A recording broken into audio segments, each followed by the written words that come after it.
ആ ഫ്ലാറ്റിലെ ഒരു ലേഡി ഡോക്ടറിന്റെ കാറിന്റെ ബ്രേക്ക് കെട്ടിയാനുള്ള പണിയാ എനിക്ക് കിട്ടിയത്. ഞാനത് ചെയ്തു. പിന്നെ എന്താ സംഭവിച്ചെന്ന് എനിക്ക് അറിയില്ല സാറേ. എന്റെ ചോദ്യത്തിനുള്ള മറുപടി താടാ.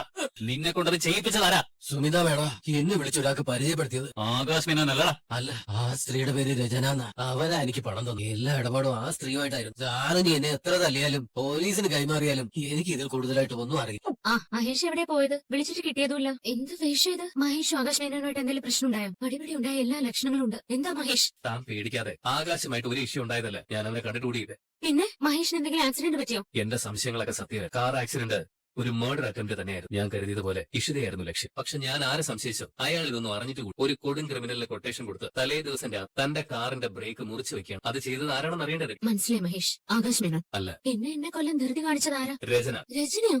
അതെ, അത് ചെയ്ത ക്രിമിനലിനെ പറ്റിയുള്ള വിവരങ്ങൾ സാന്ദ്ര എന്നെ അറിയിച്ചത്. പക്ഷെ പോലീസിന് അവനെ പിടിക്കാൻ പറ്റിയില്ല. അതിന് ഞാൻ തന്നെ അറിയാം. അവൻ എന്റെ കയ്യിൽ വന്ന് എല്ലാം അവൻ എന്നോട് പറഞ്ഞു. എന്നിട്ടാണോ രജന ഹോസ്പിറ്റലിലും ഈ വീട്ടിലൊക്കെ വന്ന് ഈ നാടകമൊക്കെ കളിച്ചത്? അവൾ ലക്ഷ്യം വെച്ചത് എന്നെയല്ല, തന്നെ. ഇഷിത ഇല്ലാതായാൽ മക്കളുടെ പേര് പറഞ്ഞ് ഇവിടെ കടന്നുകൂടാന്നുള്ള കണക്കുകൂട്ടലായിരുന്നു. എല്ലാത്തിനും തടസ്സമായിട്ട് അവളുടെ ആ കണക്കുകൂട്ടലുകൾ തെറ്റിച്ച ഞാൻ തന്റെ കാറും എടുത്തു. കൃത്യസമയത്ത് രജന എങ്ങനെ ഹോസ്പിറ്റലിൽ എത്തിയെന്ന് ഇപ്പൊ മനസ്സിലായി. എന്റെ ദൈവമേ, ഒരു കുറ്റബോധം ഇല്ലാതെ മഹേഷിന്റെ കൂടെ നിന്ന് പരിചരിക്കാനുള്ള മനസ്സ് അവൾക്ക് എങ്ങനെ ഉണ്ടായി? അവളൊരു സ്ത്രീയാണോ? ചതിയുടെ ബാലപാഠങ്ങൾ പഠിച്ചതുകൊണ്ടല്ലേ അവൾ എന്നെ വഞ്ചിച്ച് മറ്റൊരുത്തിന്റെ കൂടെ പോയി. ഒന്നും ചതിച്ചു നേടാൻ അവൾ കൂലിമൺ. മഹേഷ് അവളെ കണ്ടോ? നേരെ അവളെ കാണാൻ പോകണമെന്ന് ഞാൻ ആദ്യം കരുതിയത്. പക്ഷെ ആ സമയം ആദ്യം അവിടെ ഉണ്ടാവുമെന്ന് കരുതി ഞാൻ എന്റെ തീരുമാനം. ഡാഡിയെ കൊലപ്പെടുത്താൻ ശ്രമിച്ചത് മമ്മിയാണെന്നുള്ള സത്യം അവനത് താങ്ങാൻ കഴിഞ്ഞു. അത് സത്യം. ചിലപ്പോ അവന്റെ സമനില തന്നെ തെറ്റിയെന്ന് വരും. ആദ്യം ഒരിക്കലും ആ സത്യം അറിയരുത്. മഹേഷ് അങ്ങനെ ഒരു തീരുമാനം എടുത്തത് നല്ല കാര്യം. ഈ അറിവ് വെച്ച് ആദ്യ രചനയിൽ നിന്നും അകറ്റാൻ പറ്റും. പക്ഷെ പിന്നെ അവൻ സ്വസ്ഥത എന്തെന്നറിയില്ല. മമ്മി ഡാഡിയെ കൊല്ലാൻ ശ്രമിച്ചെന്നറിയുന്ന ഒരു ആൺകുട്ടിയുടെ മാനസികാവസ്ഥ ആലോചിച്ച് നോക്കണം. അവൻ നമ്മുടെ കൂടെ നിന്നെന്ന് വരില്ല. നമുക്കത് മറക്കാം മഹേഷ്. അത് മാത്രം ഇനി നമുക്ക് മുമ്പിലുള്ളത്. നമുക്ക്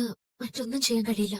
ഞാനത് എങ്ങനെ മറക്കും? ഞാൻ അനുഭവിച്ചു ഒന്നുമല്ല അതിന് കാരണം. അവൾ ഇഷിതയാണ് ലക്ഷ്യം വെച്ചത്. എനിക്കത് ക്ഷമിക്കാൻ കഴിയും. നാളെ നേരെ ഒന്ന് വിടത്തോട്ടെ. ആദ്യം സ്കൂളിൽ പോയാലുടൻ എനിക്ക് അവളെ ഒന്ന് കാണാൻ പോകും. പൊളിച്ചടുക്കണമായ യക്ഷിയെ സ്വന്തം മുഖം രക്ഷിക്കാൻ അവൾക്കൊപ്പം നിൽക്കുന്നവനെ പോലും ഉറ്റുകൊടുക്കാൻ തയ്യാറായവൾ അവൾ. പോലീസ് അന്വേഷണം നടക്കുന്നുവെന്ന് മനസ്സിലായപ്പോ അത് ചെയ്തത് ആകാശാണെന്ന് അവൾ പറഞ്ഞ് സ്ഥാപിച്ചു. ഞാനും അത് വിശ്വസിച്ചു. ആ വിവരം ആകാശമായി. ഇനി അവളെ വെച്ചുകൊണ്ടിരിക്കണമെന്ന് അവൻ തീരുമാനിക്കട്ടെ. നാളെ അവൾ എന്റെ മുന്നിൽ നിന്ന് ദഹിക്കും. ഈ ഒരു രാത്രി മാത്രമേ അവളെ സമാധാനമായിട്ട് ഓർമ്മ. സ്കൂൾ ബസ്സിലെ ഡ്രൈവർ വിളിച്ചു പറഞ്ഞു ഞാൻ വിവരം അറിഞ്ഞ് ഓടി വന്നത്. ഒരു ഡോക്ടറായി നീ ഇതുവരെ വിവരം അറിഞ്ഞില്ലെന്ന് പറഞ്ഞു. വിശ്വസിക്കാൻ പ്രയാസമുണ്ട്. രചന, രചന, എന്താണ് നിനക്ക് വേണ്ടത്? വിളിക്കണോ നിന്റെ മറ്റവളെ? എന്താ ആക്സിഡന്റ് കഴിഞ്ഞതോടെ നിന്റെ റിലേ അടിച്ചു പോയ? അതെ, ഇത് ഒരുത്തിയുടെ വീടല്ല, ഇത് ആകാശ് മേനോന്റെ വീടാ. C palace. നീ ഇവിടെ ഒരുത്തേക്ക് ചെല്ലും കൊടുത്ത് വെച്ചിട്ടുണ്ടല്ലോ. അവളെ വിളിക്ക. ഓ, നിന്റെ കയ്യിൽ നിന്ന് ചാടിപ്പോയവളല്ലേ?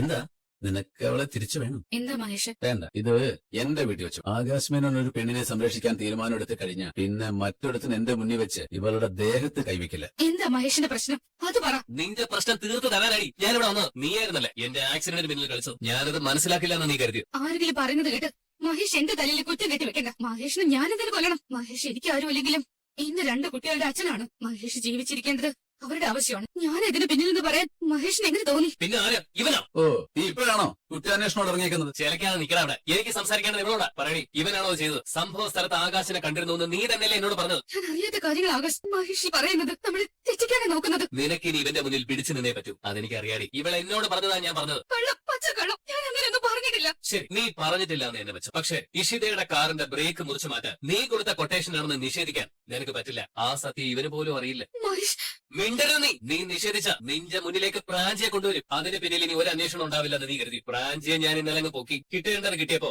അവനെല്ലാം പറഞ്ഞു. അയാൾക്ക് കൊട്ടേഷൻ കൊടുത്തത് നീയാ. നിന്നെ പ്രാഞ്ചിയുടെ അരികിൽ എത്തിച്ചത് സുമിത. നീ ലക്ഷ്യം വെച്ചത് എന്നെ ആയിരുന്നില്ല, ഇഷിതയായിരുന്നു. ഇഷിതയെ കൊല്ലുകയായിരുന്നു നിന്റെ ലക്ഷ്യം. എന്നിട്ട് നിന്റെ മക്കളുടെ പിന്തുണയോടെ നിനക്ക് എന്റെ ജീവിതത്തിലേക്ക് കടന്നു കയറണം. അതായിരുന്നു നിന്റെ പ്ലാൻ. പക്ഷേ എന്റെ കാറ് വർക്ക്ഷോപ്പിലാണെന്ന് നീ അറിഞ്ഞത്. ഇഷിതയ്ക്ക് നീ വെച്ച കെണിയിൽ ഞാൻ വന്നു. ആകാശ്, എനിക്ക് ഒരു പ്രാഞ്ചി അറിയില്ല. ആരും കെട്ടിച്ചമച്ച കഥ കേട്ട മഹേഷ് വന്നിരിക്കുന്നത്. ഞാൻ അത് ചെയ്തതെങ്കിൽ മഹേഷ് എന്റെ പോലീസിൽ വിവരം അറിയിക്കാത്തത്. നീ നിഷേധിക്കാനുള്ള കാരണം എനിക്കറിയാടി. നീയാണ് എന്നെ കൊല്ലാൻ ശ്രമിച്ചെന്ന വിവരം ഞാൻ പുറത്തു വിടില്ല എന്നുള്ള ധൈര്യമല്ലേ നിന്നെ നിയമത്തിന് കൈമാറിയ. സകല തെളിവുകളോടെ നീ ജയിലിൽ പോകും. എന്റെ 2 മക്കളുടെ അമ്മ ജയിലിലാണെന്നുള്ള അപമാനം എന്റെ മക്കൾക്കുണ്ടാവരുത്. കള്ള കേസിൽ കുടുക്കി മഹേഷിനെ ജയിലിലേക്ക് തന്നെ അയച്ചോ. ഇന്നലെ മക്കളെ ഓർത്ത് വിഷമിക്കണം. നിനക്കതില്ലെങ്കിലും എനിക്ക് എന്റെ കുട്ടികളുടെ ഭാവി. ഒരിക്കൽ എന്റെ ജീവിതം തകർത്തിട്ട് പോയവളാണ്. ഇനിയും നീ അതിന് തുനിഞ്ഞ പിന്നെ നിന്നെ ഞാൻ വച്ചേക്കില്ല. നീ എന്താണ് ഈ കരുതിയത്? നീ ഇഷിതയ്ക്ക് പകരമാവുന്നു. ജീവിതത്തിൽ ഞാൻ സ്നേഹത്തിന്റെ വില അറിഞ്ഞത് അവൾ എന്റെ ജീവിതത്തിലേക്ക് വന്നു. അവളോടുള്ള എന്റെ പ്രണയം എന്താണെന്ന് നിന്നെ പോലൊരുത്തിക്കും മനസ്സിലാവില്ല. ഇഷിതയ്ക്ക് പകരം മറ്റൊരു പെണ്ണും എന്റെ ജീവിതത്തിലുണ്ടാകും. നീ ഒരുക്കിയ കെണിയിൽ അവളെ എനിക്ക് നഷ്ടമായെങ്കിൽ പോലും നീ എന്നല്ല ഒരു പെണ്ണും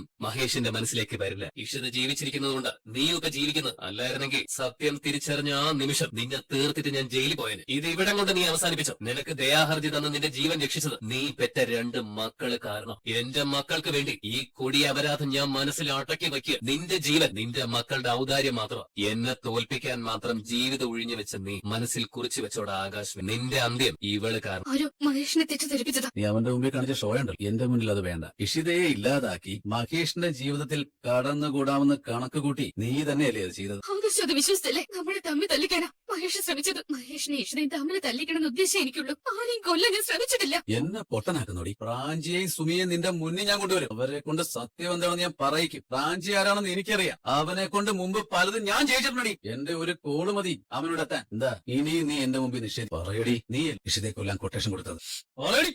ഓ നീ എന്നെ അങ്ങ് കമഴ്ത്തിയിട്ട് ഏറി അങ്ങ് കളിക്കാൻ തുടങ്ങിയല്ലേ? മഹേഷിനെ സ്വന്തമാക്കാനാണെന്ന് മാത്രം ആകാശ് പറയരുത്. അവളെ തീർത്ത് കളയാതെ മഹേഷ് തകർന്നു പോയില്ലെന്ന് എനിക്ക് തോന്നി. ഇത് വെച്ച് മുതലെടുക്കാം. മഹേഷിന്റെ തകർച്ചയാണ് ആകാശിന് കാണേണ്ടതെങ്കിൽ ഇഷ്ടം ഒഴിഞ്ഞു പോകണം. നീ പറഞ്ഞതും ശരിയായ കാര്യമാണ്. മഹേഷിന് വേണ്ടി ഇനി നീ ദിവസപ്നം കാണണ്ടെന്ന് മനസ്സിലായില്ല. ഇനിയെങ്കിലും ഒരു ലക്ഷ്യത്തിന് വേണ്ടി ഒരുമിച്ച് നിൽക്കാൻ നോക്കും. മഹേഷിന്റെ തകർച്ച എനിക്ക് കാണണം. മഹേഷിന്റെ വീക്ക്നെസ് അറിഞ്ഞു മതി. അടുത്തത് കേട്ടല്ലോ. അല്ല കുറെ നേരമായി നമ്മളോട് നിൽക്കുന്നു, ഇതുവരെ ഒന്നും പറഞ്ഞില്ല. അല്ല എന്താ പറയാനുള്ളതെന്ന് അറിഞ്ഞിരുന്നെങ്കില്. ഞാൻ എന്താ പറയാൻ വന്നതെന്ന് ആകാശിന് നന്നായിട്ട് അറിയാം. അല്ല ഞാനെങ്ങനെ അറിയാനാ? ആകാശ് എന്റെ മുന്നില് ഡബിൾ പ്ലേ നടത്തുകയാണല്ലേ. ആകാശും രചനയും തമ്മിലുള്ള സംസാരം ഞാൻ കേട്ടു. രചനയെ ഒഴിവാക്കാൻ നിന്ന ആകാശ് ഇപ്പൊ അവളെ വിടാൻ തയ്യാറല്ല. ഒരേ സമയം എന്നെ രചനയും ചതിക്കാനാ ആകാശ് ശ്രമിക്കുന്നത്. ഞാൻ ആകാശിനെ കുറിച്ച് കേട്ടതില് ഒരു തെറ്റുമില്ല. നിങ്ങള് കൗശലക്കാരനായ ഒരു കുറുനരിയ.